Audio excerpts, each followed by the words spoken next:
بسم اللہ الرحمن الرحیم۔ السلام علیکم۔ کہتے ہیں کہ انسان اپنے کھودے ہوئے گڑھے میں ہمیشہ خود ہی گرتا ہے، اور میرے ساتھ یہ عملی طور پر ہوا ہے۔ آج میری شادی کا دن تھا اور میری سب سے بڑی مراد پوری ہونے جا رہی تھی، کیونکہ ابا نے ظفر کے ساتھ میرا رشتہ طے کر دیا تھا۔ میں دلہن بنی اپنے خوابوں میں ظفر کے ساتھ زندگی کے خواب دیکھ رہی تھی کہ تبھی ہمارے پورے گھر میں ایک ہلچل سی پیدا ہو گئی۔ میرے پاس جو لڑکیاں بیٹھی ہوئی تھیں وہ اٹھ کر باہر بھاگیں، کچھ کہہ رہی تھیں کہ بارات آ گئی ہے، جبکہ میری اماں کو جب میں نے دیکھا ان کے چہرے سے ہوائیاں اڑی ہوئی تھیں۔ یہ دیکھ کر مجھے سمجھ نہیں آیا کہ امی اتنی پریشان کیوں ہیں۔ تبھی میرا کمرہ دیکھتے ہی دیکھتے خالی ہو گیا، سب لوگ باہر کھڑے تھے۔ میں کسی سے کچھ کہہ بھی نہیں سکتی تھی کہ میں گھونگھٹ کیے بیٹھی تھی۔ ظفر سے 3 مہینے پہلے ہی ملاقات ہوئی تھی، پھر ظفر کی ماں ہمارے گھر آئیں، رشتہ ہوا اور آج ہماری شادی تھی۔ ظفر کے بارے میں سوچ کر ہی بہت خوش تھی۔ آج تک ہمارے خاندان میں کسی نے بھی یہ جرت نہیں کی تھی کہ اپنی پسند کی شادی کرتا۔ مجھ سے تو اب خاندان کے سبھی لڑکے نفرت بھی کرنے لگے تھے، لڑکے ہی نہیں ان کی مائیں بھی، کیونکہ میں نے یہ انتہائی قدم عشق کی انتہا پر جا کر کیا تھا، اور ایسا وہی لوگ کرتے ہیں جنہیں آگے کے بارے میں یقین ہوتا ہے۔ پر میرے ساتھ وہ ہوا جو میں نے نہ سوچا تھا، نہ میں نے خواب میں گمان کیا تھا۔ میری اماں بھاگتی ہوئی اندر آئیں، کہنے لگیں کہ بیٹی اندر دوسرے کمرے میں چلی جاؤ۔ میں حیران تھی کہ اماں ایسا کیوں کہہ رہی ہیں۔ پھر اس کمرے میں مرد آ گئے، ایک عجیب بحث مباحثہ چھڑ گیا تھا۔ اماں نے مجھے دوسرے کمرے میں بٹھا دیا تھا۔ یہاں پر کانوں میں آوازیں صاف پڑ رہی تھیں۔ وہ آدمی میرے ابا سے لڑ رہے تھے، اور لڑ بھی کس بات پر رہے تھے کہ تم نے وعدہ خلافی کی ہے۔ تم تو کہہ رہے تھے کہ شادی کے دن جہیز کی ساری ضروریات پوری کر دو گے، پر آج جہیز آدھا ہے، ہم پورا جہیز لے کر جائیں گے۔ ابا بولے بھائی صاحب میں نے پوری کوشش کی تھی، پر ایسا ہو نہیں سکا۔ اب تو میں اپنی بیٹی کو دلہن بنا چکا ہوں، اب خدا را ایسا مت کیجیے۔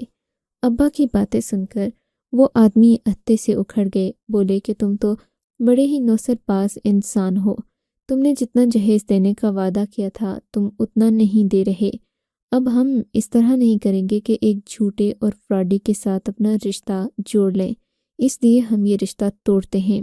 مجھے اس وقت اپنے باپ پر غصہ آنے لگا کہ انہوں نے جہیز کی رقم پہلے پوری کیوں نہیں کی۔ آخر یہ دھوکہ دینے کا کون سا طریقہ تھا کہ عین شادی کے دن آ کر ابا نے جہیز سے انکار کر دیا۔ اگرچہ جہیز دینا ایک غلط رسم ہی صحیح، پر شادی والے دن تک جھوٹ بولنا بھی سمجھ نہیں آتا۔ میں ابا سے دل ہی دل میں ناراض تھی۔ مجھے امید تھی کہ ظفر مجھے آ کر لے جائے گا، وہ بھی تو مجھ سے محبت کرتا تھا، پر بڑا بے وفا نکلا۔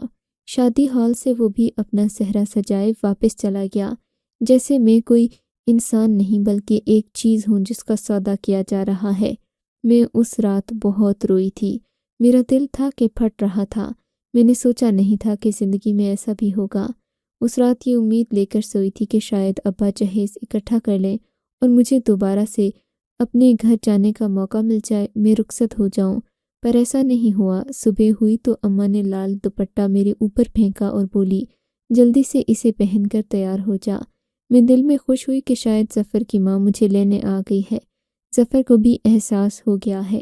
میں کمرے میں گئی، میں اچھی خاصی تیار تو پہلے ہی تھی، رات کو میک اپ کے ساتھ سو گئی تھی۔ میں نے وہ میک اپ اتارا، نئے سرے سے دوبارہ سے میک اپ کیا، اور صرف لال دوپٹہ ہی نہیں اوڑھا بلکہ اپنا عروسی جوڑا پہن کر باہر آئی۔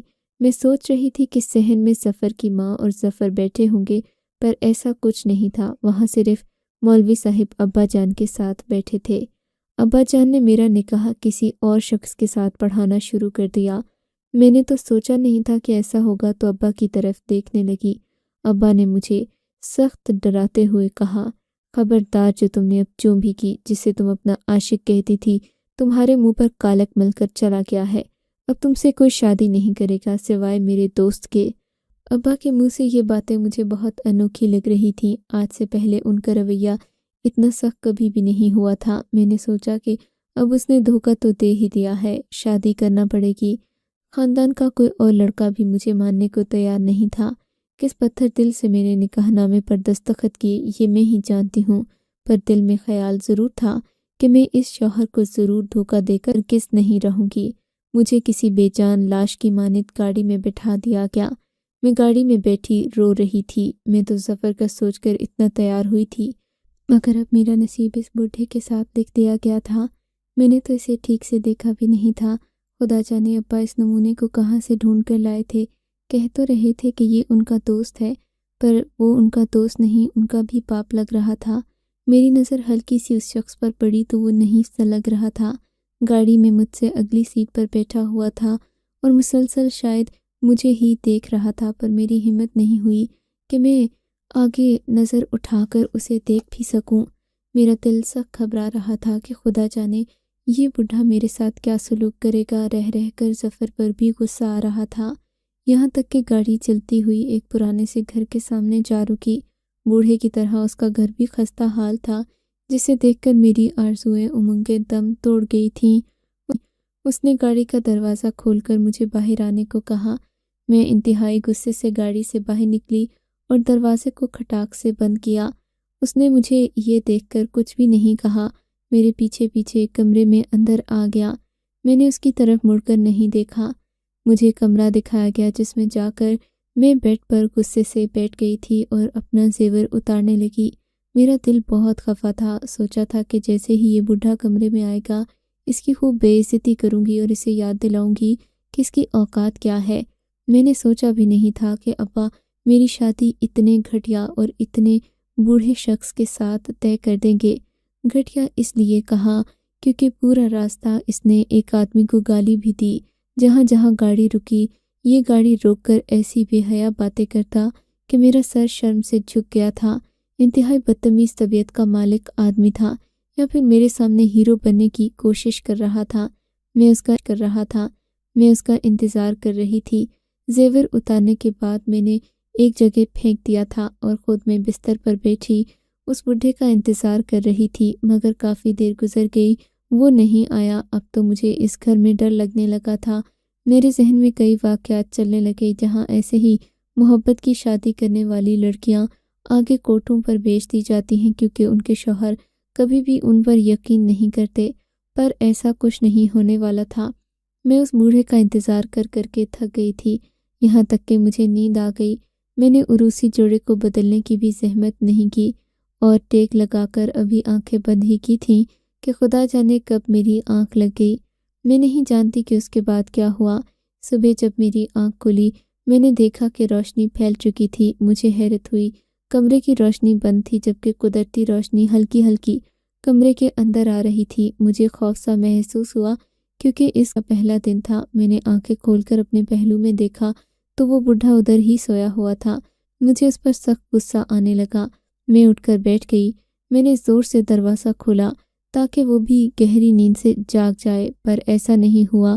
وہ گہری نیند سویا ہی رہا۔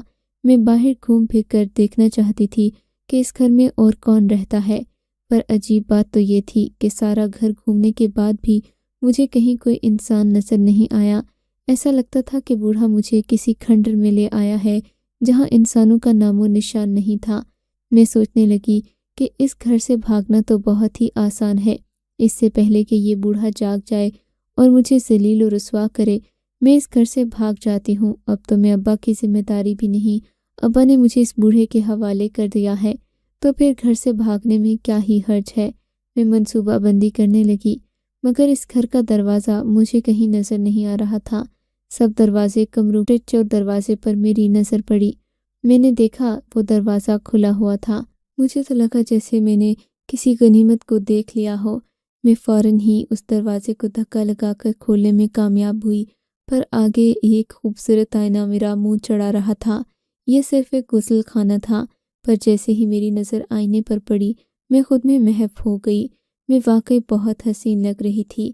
میک اپ اترنے کے باوجود بھی عروسی جوڑا مجھے کھلا کھلا سا دکھا رہا تھا، مگر اس سب کا کیا فائدہ۔ اگلے ہی لمحے آنسو میرے گالوں سے ٹپکنے لگے۔